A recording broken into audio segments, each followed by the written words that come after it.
Hello, everyone. Welcome inside the Red Earth Production Studios for another edition of YBMcast. And as always, we're talking today with Mitch Thomas and some perspective. Some more perspective. Exactly. So we're glad you're joining with us today. Hope you enjoy the show. And if you are enjoying the show, please hit that subscribe button. Hit the dinger, because that's what we do around here. We hit dingers, and it will get you all your notifications for upcoming episodes. As always, YBMcast is powered by Game 7 Baseball. Get your fall tournament going here. Get your fall on. Get your fall on. Yeah, I like it. Did you just make that up? I just made that up. Good. It's amazing, isn't it? It is. Game7baseball.com. Get yourself ready for, finish out the season with some fall tournaments. See what you got after tryouts, because we're going to talk a little bit about tryouts today. And Dave will get you going there. Game7baseball.com. Red Earth Productions, we can get you some video if you're needing some promo videos, some sport video, whatever the case may be for your club, for your team. Give us a call, 636-400-3199. We'll be happy to help you out. So after we get all done, let's talk baseball. Let's do it. I like baseball. I love baseball. There you go. I'm sure you love it. Yeah, we have fun with baseball. We have fun. Baseball is a good sport. It's one of the most difficult sports, in my opinion, in my estimation, in the world. I've had the chance to wrestle, play football. I've tried to play basketball. I was the hack-a-shack guy. I tried to play basketball. I was the 6-foot guy that had to guard a kid 6'6" that can jump out of the gym for whatever reason. I just needed to slap a wrist about 5 times, and I was good. I think baseball mentally has got to be the most challenging. Physically, I don't think it's the same. Something like soccer, things like that. I love this game, though, for the challenges that it possesses and where it's taken me in my life, just mentally. Yeah. And I'm not talking sports. It's just been a great I've always believed, I've believed this for a long time. Basketball, I think, is one of the most athletically taxing games. The athleticism that you need to play basketball, the physicality you need to play football, I think those two are set apart in that respect. Mm-hmm. Is there physicality? Is there athleticism in baseball? Yes, but I agree with you. I think the mental approach and the mental focus it takes to play baseball at a high level is. Whew. It's different. It's definitely different. I think all those sports help baseball. Yeah, I have very rarely seen a baseball player can just walk into another sport and just be great at it or learn like something. What have we done in baseball that helps us be a better football player? Maybe if you're a quarterback or you're a skill position, a route runner or something like that. But an offensive lineman, that's what I was. I'm a third baseman and catcher in baseball. I'm not going to be a premium position, so I'm not a super athletic guy like that, like you said. But I like baseball because it doesn't have a barrier. It language, color, size of the human athlete. It's literally but what's between the ears, and I think baseball is universal language because you should be able to go anywhere in this world and play the game. Pedroia, right? 5'0", jacking the ball everywhere. Wagner. Jose Altuve, Wagner, yeah. Guys throwing it, guys hitting it. That's right. Look at Pedro Martinez. Who thought Pedro Martinez would be the dominant pitcher he is? The guy was like 5'10". Yeah. And you didn't just see that coming, did you? No, not at all. Because everybody is 6'4". It seems like the athletes, the pitchers these days are just huge. And you put Waino next to Pedro Martinez, right? Well, you put Waino next to a lot of dudes, and I mean it's kind of yeah. But I think he's short on the staff now. I think he's one of the short guys on the Cardinals staff. He dealt last night, by the way. Oh, didn't he? He did. Wait. Let's say that I watched Waino pitch last night. He is a first ballot Hall of Famer. That's my opinion. Is that oh man, I want to say the same thing, but I feel like a homer. This isn't about homer. This is about because here's the thing. I like the Cardinals. I'm a fan of the Cardinals. I watch Cardinals. I grew up a Dodger fan. I was born in Southern California. I've grown up a Dodger fan. When I moved here, I was a Dodger fan. I wore Dodger gear to Cardinal Stadium. We're being transparent here. I still follow the Dodgers. And I've seen, Don Drysdale, I've seen Fernando Valenzuela, seen Oral Hershiser, seen all those guys. Waino's a first ballot Hall of Famer. That's just my opinion. I hope you are correct. I just think he is. And then because look at his career. I mean, from where he started, you remember in the World Series, he's finishing the game. He's coming out of the bullpen finishing. Career as a starter, winning World Series. Now the guy's 39 and he just destroyed Cleveland last night. Made a mistake for a home run to a good hitter. Happens. One pitch. That's baseball, man. I think he also has an awesome Twitter name. Is that right? Uncle Charlie 50. Pretty sure that's a fun Twitter name. It fits. You gotta love Waino, man. And he's awesome. I loved his tweet the other day that he made about after baseball career's done, somehow finding a way back to being a part of USA Baseball. Cool. That he made on Twitter. So how can I be the red, white, and blue and honor this country with that? He said, "I'll be a bat boy. I'll be a coach. I'll do whatever you ask me to do." And I was like, man. 4 years from now, it's not in the Olympics. 8 years from now, it's like, can he still pitch at 47 years old? Maybe. I wouldn't put it past him. Well, Brady's going to win seems like he's going to win another Super Bowl. I don't know how old Brady is. 43? Justin and I saw, was it Clemens? Roger Clemens pitched in the alumni game at Texas. He was still throwing, 85, 86? But he walked the world. So what, and then some guys hit some balls on him. But then he settled down and got some outs. I love that. When was the last time he pitched? He looked a little hefty. He did. Oh man! So it's a lot of you look at that, but what Waino's doing in his career right now, especially at his age, and just having him around a ball field, talking to young guys, talking that baseball, talking pitching. I think that's, and as we're talking today, tryouts, let's look at it from that perspective. You're going through your tryouts now. All these clubs are going through tryouts. You're seeing how many kids? Oh man. So we have 7 baseball teams, and we're right around 220 kids we've seen so far. Tryout for all different levels. With the 14U team having the most kids there. When you talk about these things and when you're looking at Waino and having, how much impact you hope he's having, how much impact is Waino having on a Jack Flaherty, on a just from the pitching aspect, on these young guys like a Reyes, Gallegos, all the guys, those young guys out of the bullpen. You have some of these young guys coming up as starters, Gant and things like that. What kind of impact is he having? Once you get through tryouts, do you have coaches? And I think this is a when you're looking at club and tryouts, what kind of impact are these coaches having on these kids? What kind of language are they talking? What is that next step when we're going to talk about the tryouts and the process, but isn't that an important part of it? Yeah, so Oviedo's, not this last start, the one that he was up 5 runs or whatever, and the bullpen gave it up. I couldn't imagine. I felt so bad for that kid, man. I'm through the roof. I'm disgusted. I think it took me 2 days to get over this, but something that I liked, and you talked about Waino, is I couldn't imagine Oviedo probably wanting to go to the clubhouse and just throw in things or whatever, because I would have been that upset. And Waino you see a picture of Waino going over there, and he patted him on the butt, said something to him. He never left the dugout. No. He never left the dugout. And while maybe his face looked defeated, deservedly so, I would have been quite upset. But he stayed. And that moment, there's whatever 10 seconds he took, changed Oviedo, and he was the first one out of the dugout when the Cardinals ended up winning that game.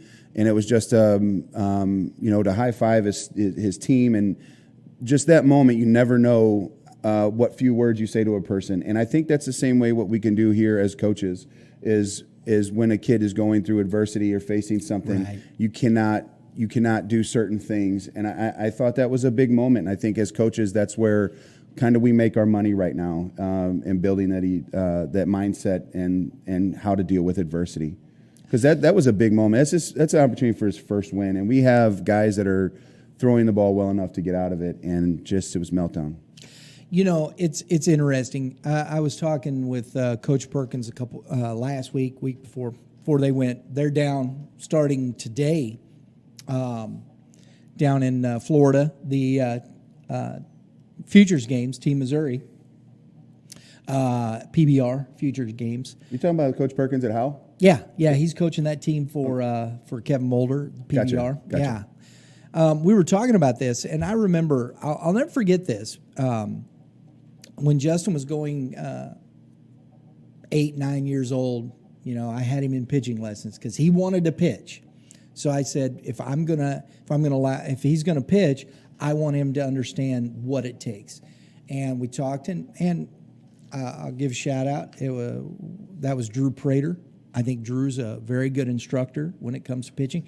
I enjoyed what he talked about and the things. And one of the things that was said to him all the time was, you know what? Whatever happens, it's what you wanted to happen. He would say, even if you gave up a hit, you allowed that to happen. You threw a fastball. It's where you wanted to throw it. It's okay. You get back up on the mound and you throw a strike the next time. No matter what happens around you, you stay in that mindset that I knew that was. And I watched him throughout his career, how that impacted him. I've seen him in college games.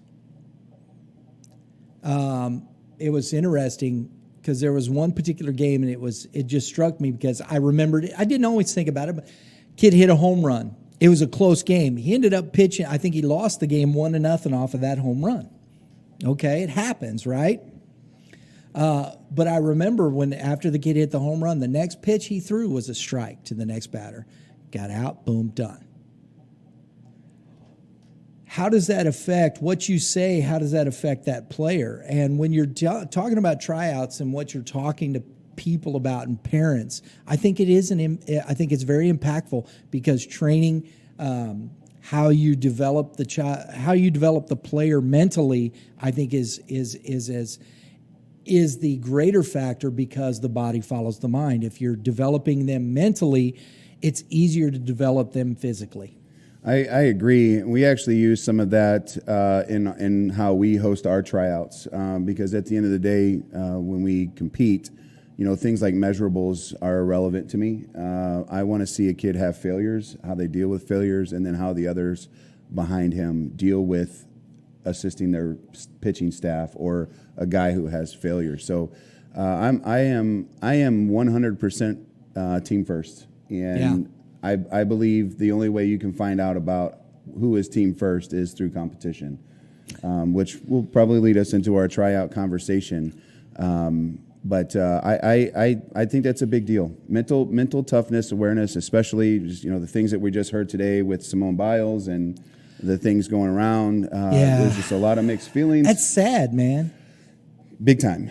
And clearly the mind, like you said, you know, the body follows the mind, and it's brutal sometimes up there, and it can be very dark. And so, you know, giving up a home run, having that feel, or giving up a big base hit, how do you react? And what's cool about it is if you go out there, you give up that dinger, or, you know, the kid makes an error out in center field and, you know, costs a couple runs, but he ends the inning with a diving play.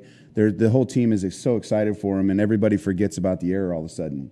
You're in a big moment, and you strike out with the bases loaded. You know, I mean, how do you you've seen it, especially at the lower levels. The kid goes out, ball's hit to him, error because his mind is still there. Yep. And that's happened at the major league level. You can say it does. And the baseball finds you. That's what the baseball gods will give you. The baseball will find you. Let's see who's having a bad day today. Let's hit everything at that person. And you just hope at some point the manager's like, let's take him out. Yeah. And this is the thing. So I think these are huge aspects when you're talking about tryouts, and when you're talking about coaches, and when you're talking to clubs about your child, where you want them to go, Who is it? Do you know who the coach is? Have you met them? And I think this is something that's interesting as we're dealing with all these things. I'm talking purely from a outside perspective, and I'm going to say this again. I like club baseball.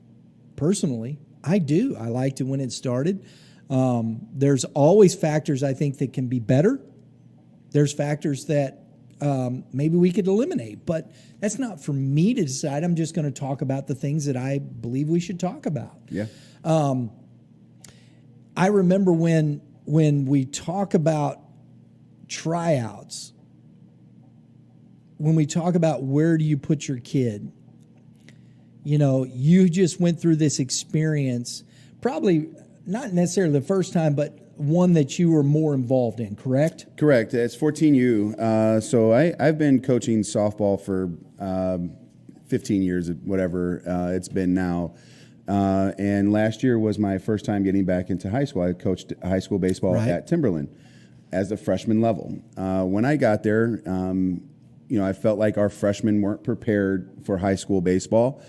This year, I looked at our tryout form, and we must have had, I think in the first tryout, we had 50-something kids registered. We only had one team. And I looked at Coach Jason Nicodine. Well, I didn't look at him. We had a conversation, but he said, "Man, you might want to get another team together because there's some good players on here." And I said, "Okay." I looked. We went to tryouts, and I was like, "Okay, I'm doing this." I said, "I'm going to have me a 14U team." And it was kind of seeing the kids, seeing the athleticism. I go, "Okay, this is what we're going to do." And so we end up having 2 14U teams now that I'm involved in. My whole pitch to everybody was simply, my goal is to make sure that they're prepared to be a high school athlete. And at the freshman level, nothing more than that. Once we get past freshman year, then it's JV. Once we get past JV, it's for the varsity. My end goal is to have them be an impact player at the levels that they're currently at. I think if I do that, then I can get them in position to play college baseball. Now, I'm going to ask this question. I'm going to be very pointed. And I think I'm not trying to hide nothing or say it. So when you talk about 14U, preparing for high school, what does that mean to you? I mean, I think there has to be that discussion. What is that difference if you're looking at a 14U player, they're coming out of this stuff, what sets them apart to get into that high school thought process? I start building the IQ.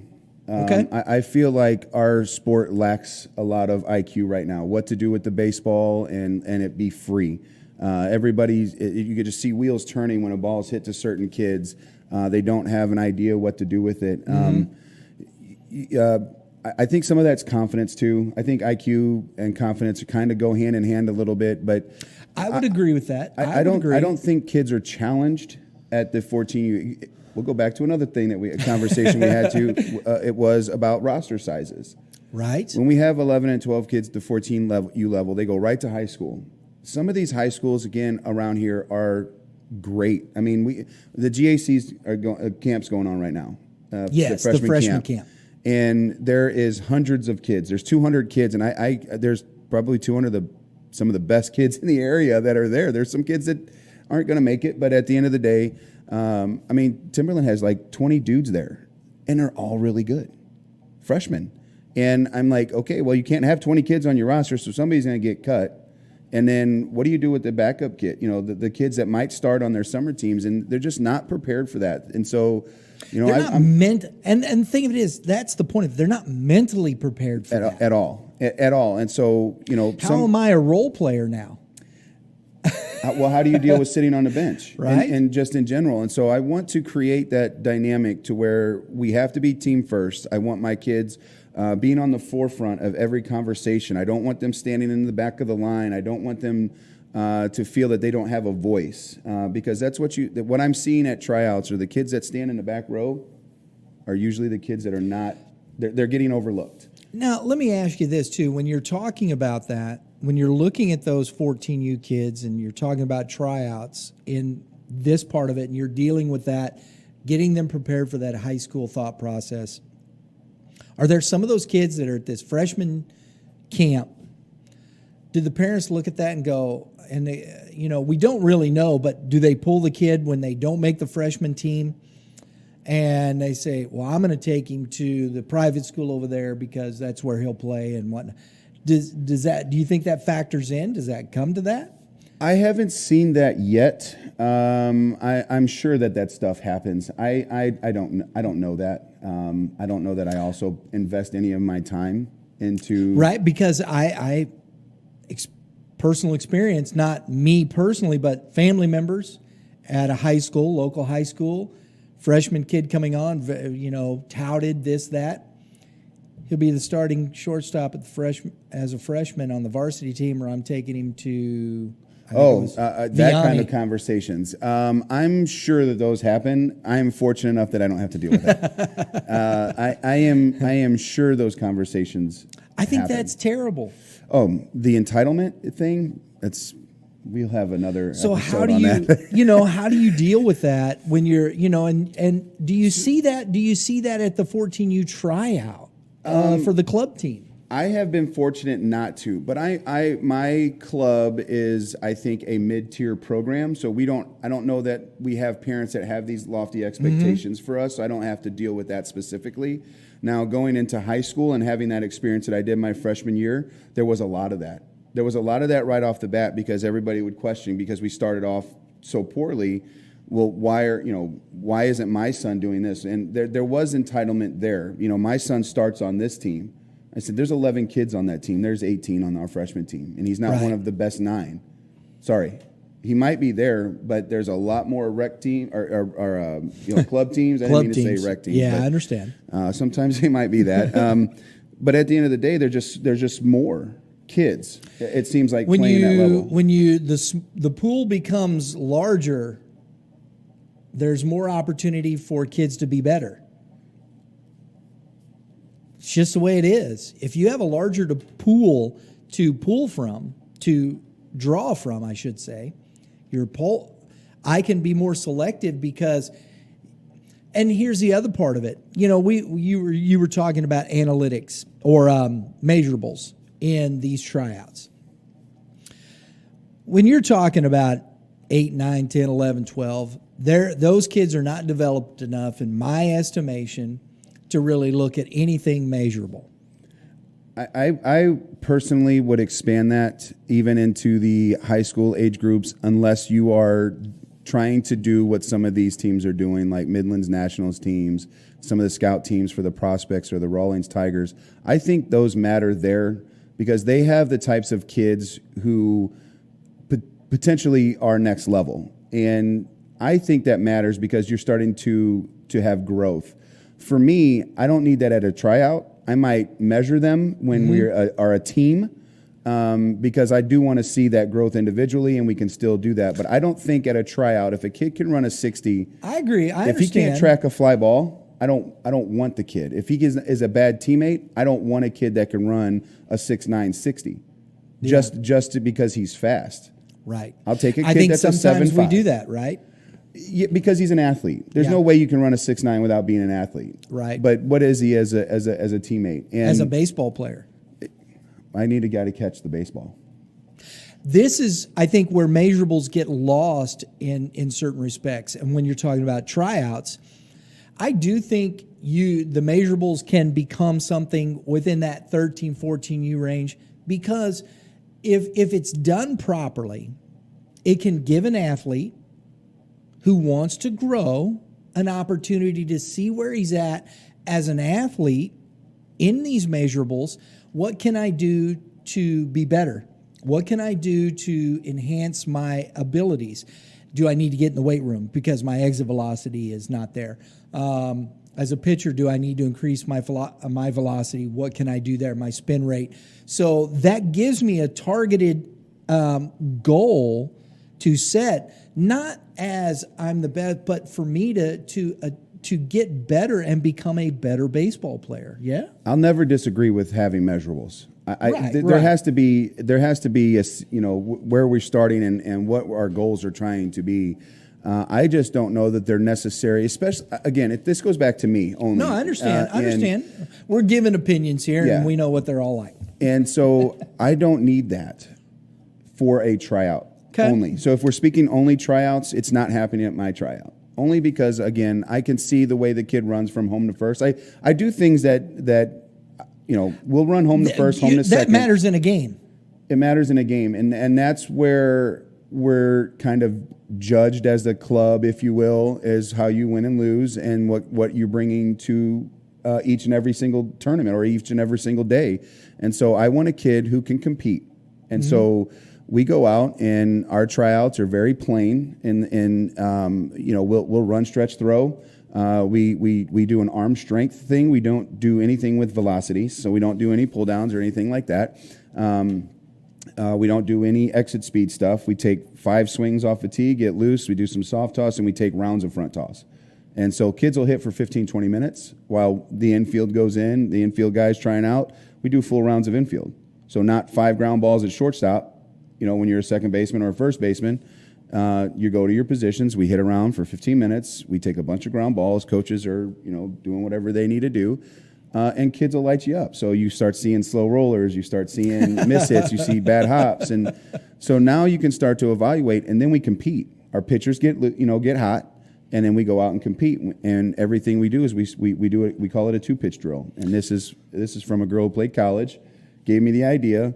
Pitchers have to throw strikes, and hitters have to go. So it creates a fast dynamic. So instead of getting 5 or 6 pitches with nobody there, they have to compete against the batter. Now I can see if they throw strikes.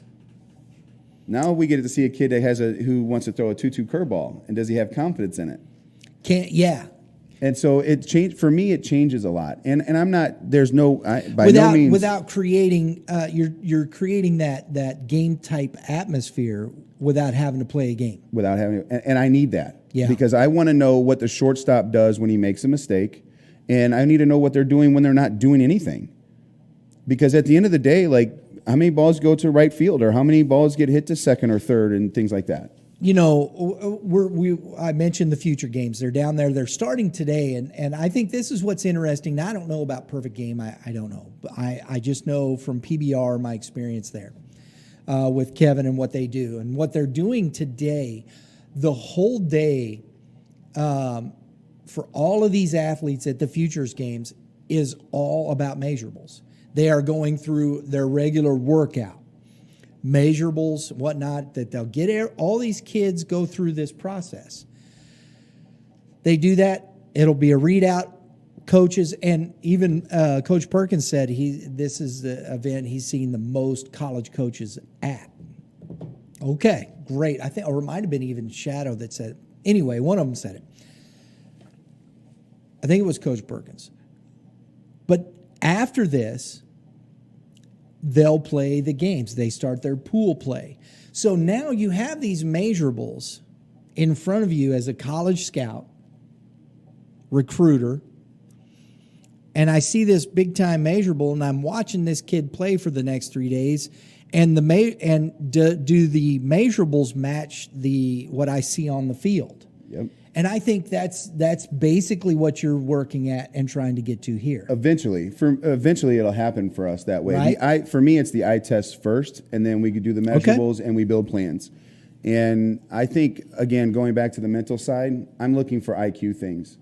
I need a kid that tells me situations. I want to see if my catchers are addressing my infield, because the smallest details for me, I think, matter the most for the way I am as a coach. Right. So I host tryouts that are, for me, the most demanding for me. Right. So if that made sense. So if my catchers are sitting back there just catching the ball and throwing the ball back to pitcher and they don't address situations, I don't want that kid. Unless he's really, really talented. I'm just kidding. I have to throw it out there. But those are things that I could teach, right? But at the end of the day, like, I want to see the kid who's got that. Because if I see a kid who's got that, who's willing to put himself out there, that's the kind of kid I can latch onto as a coach. And I need 12 to 14 guys like that, because it makes it brings out the IQ side of things, which I think separates some of this single A, double A level, double A, triple A, triple A major is this. It's between the ears. I know physical tools are a part of this.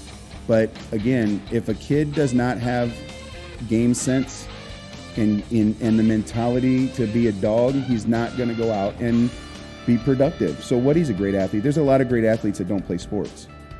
I agree. And so, again, the sport doesn't have a size stereotype. I know shortstop, center field, second base does, but those are athletes. And I'm not saying I'm not athletic. Guys, we're going to continue this conversation in our next episode, so make sure you tune in next Tuesday. We're going to talk about IQ. We're going to continue this conversation here. It's good stuff. We hope that everybody, if you have a comment, if you have an opinion, put it right down there in the comments. We'd love to hear from you. We hope you enjoy the conversation here.